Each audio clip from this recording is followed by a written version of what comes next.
And here we go. Another episode of the Design30 podcast coming at you. Right off the top, I want to give a thank you to our sponsor of the podcast, Viper Outdoor Tools.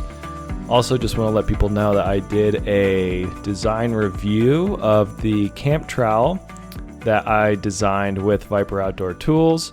That is up on YouTube. There is a short version if you just want to get a quick glimpse. I compare it to 3 other trowels from REI. I also have a longer version of that design review that is also up on YouTube, which is like 26 minutes if you are into that sort of thing. So yeah, make sure to stay tuned in to the Design30 YouTube, as I will hopefully be posting more and more things up there. And with that, let's dive into this episode. This is part 2, the solution. And it's part 2 of our Design More, Despair Less little mini series that I'm going through right now. And last week, you hopefully listened to the episode that was discussing the problem. And I'll admit it was a little bit depressing. I was a little bit depressed myself, just focusing so much on all the negativity that I think a lot of us end up seeing all over social media and in the news, and how everyone tends to sensationalize all of these different problems with the world, and the world is coming to an end, and we're all doomed. All that sort of fun stuff. So hopefully this episode will be a little bit more cheery, exciting, and positive. So yeah, that's the goal. So again, this one is called The Solution. So what is the solution to avoiding all of the doom and gloom of all of these problems we face in the world today? I think the solution is better framing. So instead of looking at these as catastrophic end of the world problems, it's, kind of a simple shift, but looking at it more as opportunity. And I know that sounds really cliche, but I think it's actually a mindset and a little bit of you could say a posture towards the world, that there's a lot of opportunities out there for each of us to accomplish something incredible and impressive and world-changing in some cases. I think opportunity is the potential for adventure. And deep down, I think it's been shown, you can see just with how we like, or how much we like movies and books and all these things, there's this kind of deep desire for adventure. And I think we all have a desire to be the hero of our own life adventure. So in my opinion, we should all be working to teach, encourage, raise, and educate heroes. So you want to raise people in such a way that they believe they can be the hero of their own life adventure. And I think that's incredibly pertinent to a lot of the problems and issues that we're facing right now in the present, but also coming down the line. And we need to be thinking of it a little bit longer term, as far as what type of people are we raising in the next generation? How are we educating them? What kind of person are we raising in ourselves, to use kind of that same terminology? How are you teaching, learning, encouraging yourself, educating yourself to be able to solve these difficult problems? And so what does it mean? What do I mean by this? What do I mean by raising heroes, and how can it actually be accomplished?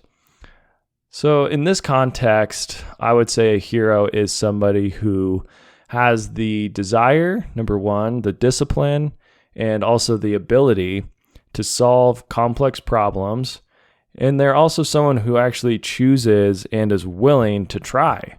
And that's a big part of it. It's, a lot of these are big problems, and it's going to be a difficult pill to swallow to actually try and solve them. So there are people who are willing to give it a shot. They're willing to take a risk. And risk is always associated with adventure. Risk is the unknown. It's, often ends in the belly of the beast with these, you have to slay the dragon, to use some of this common terminology from stories and the hero's journey, things like that. But how do we actually teach this in the context of design? Since this is, after all, a design podcast, if you hadn't caught on to that yet.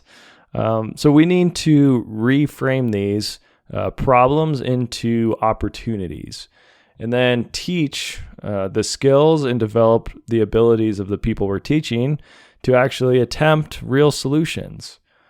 So first of all, how do we reframe these problems? So to explain my take on that, I'm just going to actually run through some common big problems going on in the world and just give a little bit different context or reframing, or just a little bit more positive spin potentially on them. So number one, you're probably all waiting for this, is climate change. Yes, climate change. You probably hear that word almost every day, it seems like, at least if you're reading the news, which, if you're staying off social media and not reading the news, you might be happier. I don't know. That might not be a bad strategy. But so with climate change, you can look at it as this opportunity to change the world forever, potentially in a good way or potentially in a bad way if you come up with a bad solution. But you can change the world forever by designing a more efficient way or a more efficient form of energy that's an alternative to fossil fuels. And I don't think you need to demonize fossil fuels in any way. I mean, we use fossil fuels for so much more than electricity generation or for powering our cars. We're going to need fossil fuels going forward for all of these other applications, plastics being, probably at the top of that list.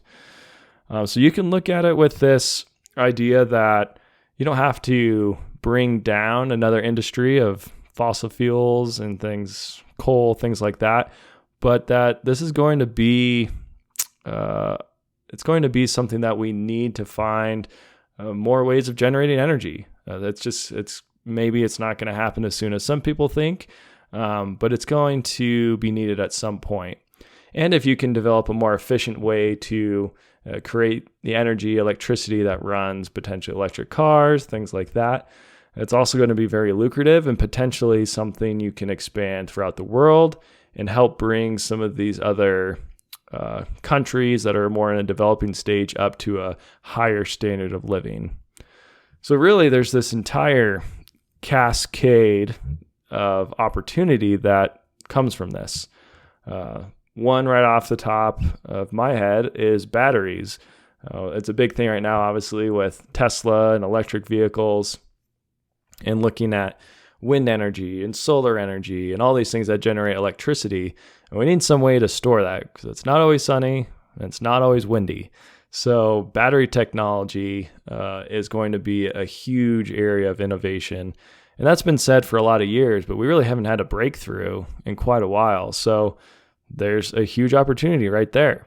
And how can we build these batteries without using elements that are mined in third world countries and that you have all these human rights violations? And it's actually really bad for the environment because they're often mined in countries that have zero regulations on what you can do.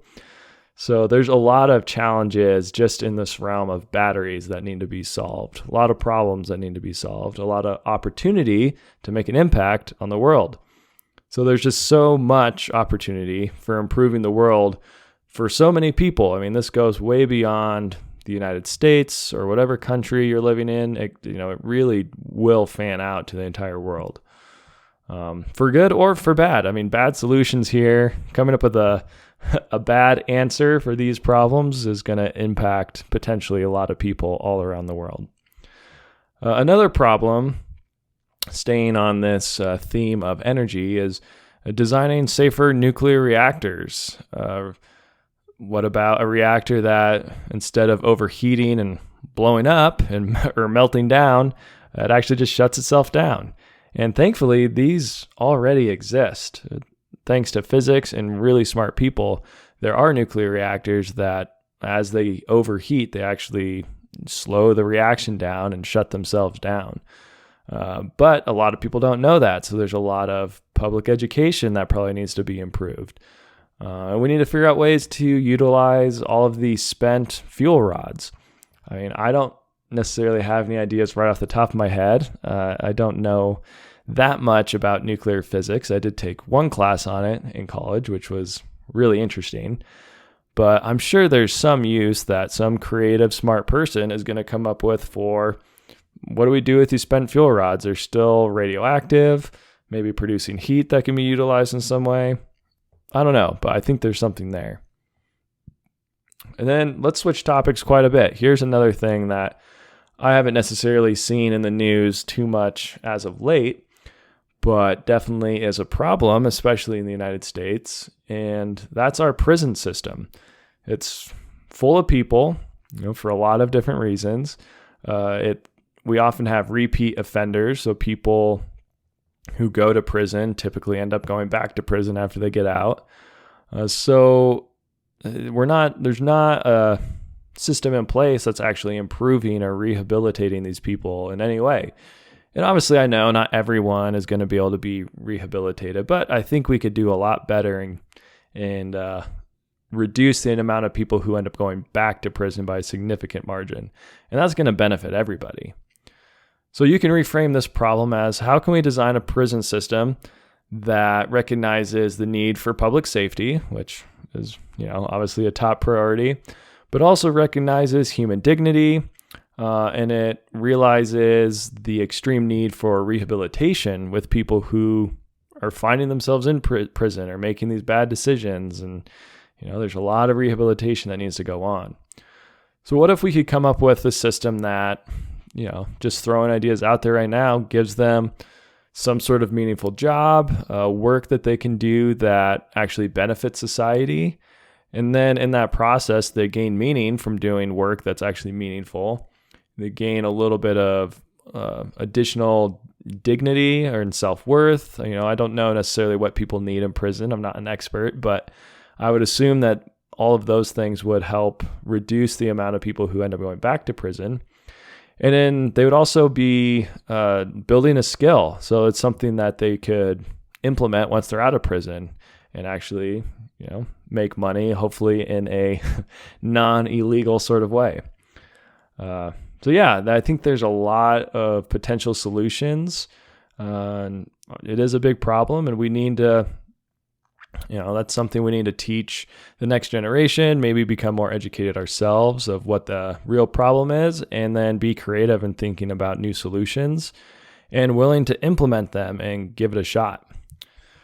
Something else that's on probably all of our minds this week is voting systems. This has caused a lot of chaos over the last few elections, especially in the United States. You always hear things like, you're voting for democracy, or this is the most important election in history, or, if whatever side you're on doesn't win, there's always these claims of election fraud, and, we can't trust the voting system. And so instead of demonization and blaming of the other side, no matter what the outcome is, someone could design a system that regains the trust of society. And obviously this is a very difficult problem. We haven't solved it yet, but it's also something that's really exciting. It's meaningful, and it's actually possible. Like, this isn't an impossible problem of how to help people have more trust in the voting system, and therefore more trust in the government that is governing their society. So I think there is a bit of a process that we can implement, either whether we're teachers, whether you're a journalist, a writer, working at a news agency, whether you're a podcaster. Just if you're someone who has the desire to teach, you have influence over some people, you're studying culture in some way, shape, or form, I think there is a bit of a process that we can follow, or that at least I'm suggesting. And that process would be, number one, be honest about what is going on in the world. I think that's something right now that our society is really lacking, is just being honest. No political agenda, no sensationalized nonsense about whatever to get more clicks. It's being honest about what you actually know or what is known, and then being honest about what you don't know. I think sometimes, you get one or the other with a lot of people. So being honest about what you know, and especially being honest about what you don't know. And then second, encourage and instill the attitude that these problems have solutions. And again, you don't have to push this from a political agenda point of view of like, well, there's a solution and it's electing this person and they're going to solve all your problems. That's not going to happen. Maybe someone will be able to solve a lot of your problems through government, but that's not something that you should hold your breath for. So, but it's encouraging this attitude that these problems do have solutions, but it does take effort, takes a lot of time, and it's going to take a lot of creativity. So those are some of the ideas that you kind of want to prime people with. Like, yeah, there's a solution, but you got to be willing to put in the effort and the time, the creativity. And hopefully, and I think in real life, there is often a very strong monetary incentive as well to build those skills and to be willing to put in the effort. And then I think you need to frame the problem with a design thinking bias. And what I mean by that is when you're framing the problem, don't infer a solution. And this is something that you learn a lot in design thinking or just in, product development, coming up with new solutions, probably in whatever industry you work in. But when you develop your problem statement, you don't want to infer a solution within the problem statement itself. So for example, with climate change, you could say the problem would be that the average temperature of the world is increasing due to too many combustion engine cars in the world. Okay, well that problem statement basically just tells you, the problem is combustion engine cars. You need to focus on that and get rid of those. Whereas that might actually not be where you need to focus. That might not be causing the problem at all. So it's a little too specific and it infers a solution in the problem. And then you don't want to artificially constrain the solution. So you could, you could frame, let's go with climate change one more time, just because it's pretty easy to come up with these examples. But you could say that we don't have enough solar panels and batteries capable of storing electricity to reduce climate change or to reduce overall temperature that the climate is going to increase. So there you're kind of artificially constraining yourself to solar energy and batteries, which is most likely not going to be the primary solution to whatever's causing climate change. You can be on either side of it, but it's most likely solar energy and batteries will be some sort of helpful supplemental aspect of solving these energy problems, but it's highly unlikely that they're going to be the core solution. So don't artificially constrain yourself in the way that you're developing this problem statement. And then finally, this is probably a little bit cliche, but I would say educate, don't indoctrinate. So education teaches people to think for themselves. You give them the tools to think for themselves, and you tell them there are right and wrong answers. But indoctrination teaches people to think like us. Maybe you think you're really good at thinking and your ideas are really good. But if we still have all these problems right now, we don't want everyone after us to think like us because we haven't been able to solve these problems. We need people who think differently or more creative, more innovative, figure out different ways to, make connections between physics and communications, or like connecting these ideas that maybe to you or to me seem completely separate from each other, but they are able to be creative and make these somewhat outlandish or difficult for us to come up with sort of ideas. And that's, I've said that before, that's what creativity really is. It's ability to connect things that that are seemingly completely disconnected. I think I've said it better than that in the past, but that's essentially what creativity is, being able to make these connections between things. What we need is designers and engineers who understand physics, who understand chemistry, the dynamics, mathematics, and are capable of implementing these in new, innovative, and yes, creative ways. So that is kind of that's what we want to instill in the next generation. It's what you want to instill in your company, what you want to instill in yourself. This doesn't necessarily have to be just middle schoolers and high schoolers. We're always teaching other people. We're always learning ourselves.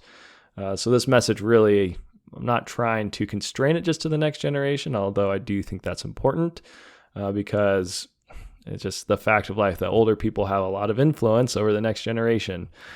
So I think it's important to implement these in that context for sure, but not to constrain yourself to that. So in review, what my suggestion is number 1, be honest. Number 2, encourage. Number 3, frame the problem well. And number 4, educate, not indoctrinate. And I think that is where I am going to leave this episode. I hope that was a bit more inspiring, that, the truth is there's a lot of problems in the world, but the flip side of that is there's a ton of opportunity for people to, quote unquote, be the hero, to solve these problems, to make a name for themselves. Around the turn of the century, late 1800s, 1900s, there was all of these problems in physics that hadn't been solved. And, you had people like Schrodinger and Albert Einstein and Maxwell and all of these people who won Nobel Prizes and are in the textbooks now for just their incredible advancements that they made in the fields of physics and mathematics and science in general. And sometimes I think people today feel like everything's figured out. There's nothing left really new to discover. And I'm not saying that there is definitely a lot more new to discover, but there's also a lot of these problems that are, surfacing or that we're becoming aware of, that we were given the physics and the science and a lot of the knowledge to be able to solve by these famous people like Albert Einstein. And we now have the responsibility and opportunity to take that information, that knowledge, and to apply it to these problems and solve them. And I think I think it's going to happen. Humans are so good at solving problems. It's what we do. So, the question is who is going to make it happen and when is it going to happen?